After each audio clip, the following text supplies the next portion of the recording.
Solo Dio può dichiarare un uomo santo. Ma a quanto pare, con una connessione Wi-Fi abbastanza potente, può anche inviare email direttamente agli USA. Cari spettatori dal palato fine e dalla mente altrettanto affilata, oggi vi invito ad addentrarci in uno di quegli affascinanti angoli del pensiero religioso, dove la logica viene gentilmente accompagnata alla porta, con tanto di inchino. Parliamo dei testimoni di Geova, noti per la loro meticolosa adesione alle scritture, la loro zelante predicazione, porta a porta e, come non menzionarlo, la loro incrollabile certezza che solo Geova può dichiarare un uomo santo. Una posizione assolutamente condivisibile, se non fosse che, nel loro caso, questa riserva teologica si traduce in un'esclusiva piuttosto curiosa. Infatti, secondo loro, l'unico a poter dire chi sia veramente approvato da Dio è Geova stesso. Peccato però che 11 distinti signori americani, noti come il corpo direttivo, abbiano ricevuto, pare, una misteriosa quanto costante linea diretta con l'Onnipotente. Una sorta di celeste hotline spirituale installata, udite udite, non nel deserto del Sinai, ma nella sobria sede mondiale di Warwick, New York.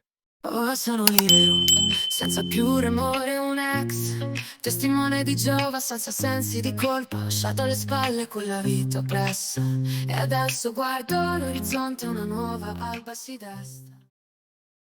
Oggi Geova si avvale di Gesù per guidare lo schiavo. Gesù, a sua volta, si avvale dello schiavo fedele e saggio per guidare il suo popolo.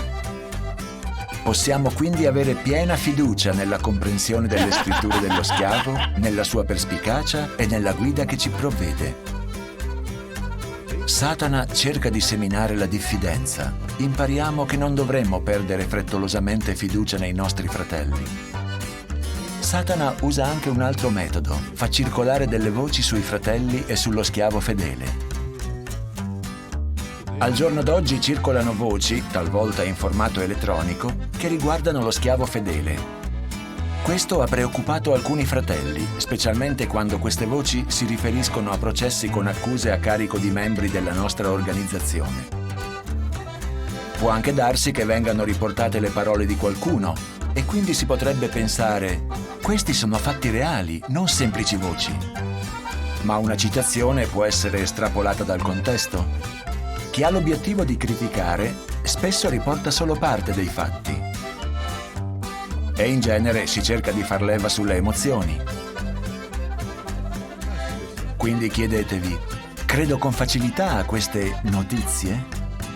E se sì, dovrei davvero diffonderle e minare la fiducia che altri nutrono nello schiavo o nei rappresentanti della Bethel? Evitate di promuovere il sensazionalismo magari dicendo: non crederai mai a quello che ho sentito di questo o quell'argomento, di questa o quella persona, riferendovi a parole riportate su Facebook, YouTube, WhatsApp o Twitter.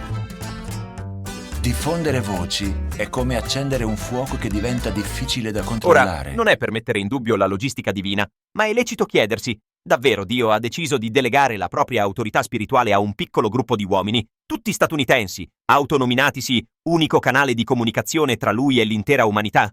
Una scelta geografica alquanto selettiva, no? Con tutto il rispetto per gli Stati Uniti d'America, ci saremmo aspettati almeno Gerusalemme, Roma o, al limite, un punto panoramico sull'Himalaya.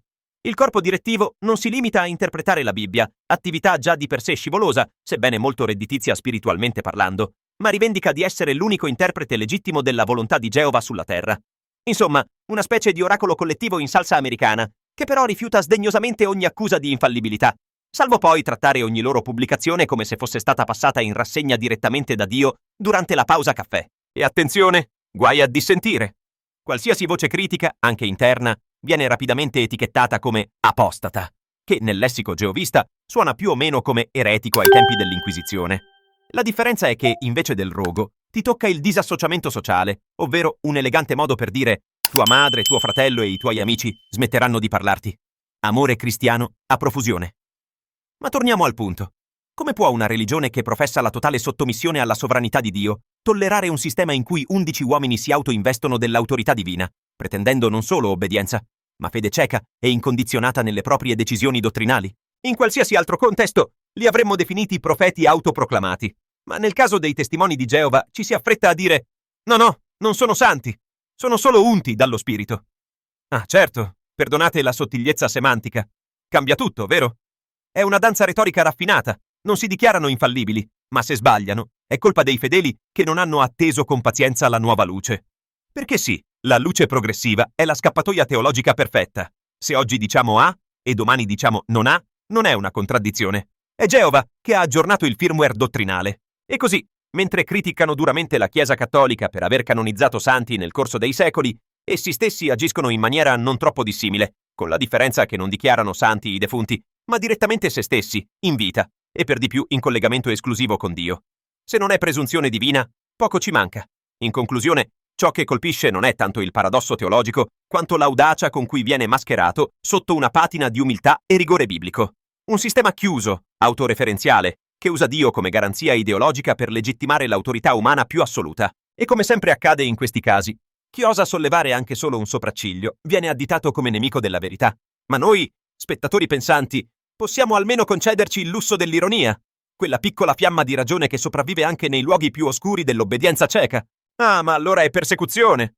Naturalmente, a questo punto, lo spettatore geovista medio, quello ben ammaestrato, con riflessi condizionati più veloci di quelli di un atleta olimpico, si starà già raggomitolando su se stesso per sussurrare tra i denti: ma queste sono le persecuzioni profetizzate da Gesù. La vera religione sarebbe stata odiata da tutti. Una reazione prevedibile, oserei dire programmata, quasi quanto l'aggiornamento mensile della torre di guardia. Un riflesso condizionato che, più che risposta, è una fuga mentale in piena regola. Perché, e concedetemi la franchezza, criticare non è perseguitare, usare il cervello non è bestemmiare, e porre domande scomode non equivale a colpire Cristo nei fianchi. Se ogni forma di critica verso un'organizzazione religiosa venisse etichettata come persecuzione, allora dovremmo considerare perseguitati anche gli astrologi quando gli si fa notare che Saturno non influisce sulla scadenza del mutuo, o i terrapiattisti ogni volta che vengono costretti a guardare fuori dal finestrino di un aereo. È troppo facile e troppo comodo rispondere a ogni obiezione con un'etichetta mistica, una profezia preconfezionata che trasforma ogni critica in conferma. Un capolavoro di circolarità logica. Ci criticano, quindi siamo nel giusto. Perché siamo nel giusto? Ci criticano. Neanche Orwell avrebbe osato tanto. Ma no, cari testimoni. Non siete criticati perché avete la verità. Siete criticati perché la nascondete, la manipolate e spesso la ignorate. Perché quando un giornalista vi pone domande su fondi nascosti, casi di abusi interni occultati o su quante proprietà immobiliari possiedano realmente le vostre filiali in giro per il mondo, la vostra risposta non è argomentare. È tacere, fuggire o etichettare l'intervistatore come emissario di Satana. Ma ditemi, è questa la reazione della vera religione? Davvero i veri cristiani reagivano con il mutismo? O con frasi preconfezionate degne di un call center dottrinale? I primi cristiani venivano perseguitati per aver detto la verità, non per averla nascosta sotto strati di circolari interne non divulgabili ai fedeli. La vera persecuzione non è un post su YouTube che vi fa le pulci, è essere gettati ai leoni. E voi, onestamente, sembrate più infastiditi da una domanda che da una gabbia. Il fatto che non abbiate argomentazioni, che non pubblichiate repliche pubbliche e dettagliate a critiche solide e documentate, non è casuale. È una scelta. Perché chi è abituato ad avere il monopolio del microfono teme chiunque porti anche solo un megafono. E allora sì, possiamo pure accettare l'idea che vi sentiate perseguitati, ma almeno abbiate l'onestà intellettuale di ammettere che non state pagando il prezzo della verità. State pagando il conto salato di troppe contraddizioni. In sintesi, ricordate bene, secondo i testimoni di Geova, solo Dio può nominare santi, ma 11 uomini americani possono parlare al posto suo. Solo la verità va seguita. Ma non fate le domande. Solo la vera religione verrà perseguitata. E chiunque osi ragionare, puff, diventa automaticamente un persecutore. Ma avere un pensiero critico non è odio, fare domande non è ribellione, e pretendere coerenza non è apostasia. È semplicemente usare il cervello. Quel dono che, ironicamente, anche Geova avrebbe dato all'umanità. Quindi, se una religione non regge a una domanda, forse non è la domanda il problema. E se la vostra fede ha bisogno di etichettare ogni critica come persecuzione, forse è ciò che vi perseguita davvero. È il dubbio che abbiate smesso di pensare. Se questo video ti ha fatto accendere anche solo una lampadina, una scintilla di ragione, lascia un like, condividilo e soprattutto, commenta qui sotto con le tue idee, che siano d'accordo o meno. Perché il pensiero si allena così, mettendolo alla prova, non mettendolo in gabbia.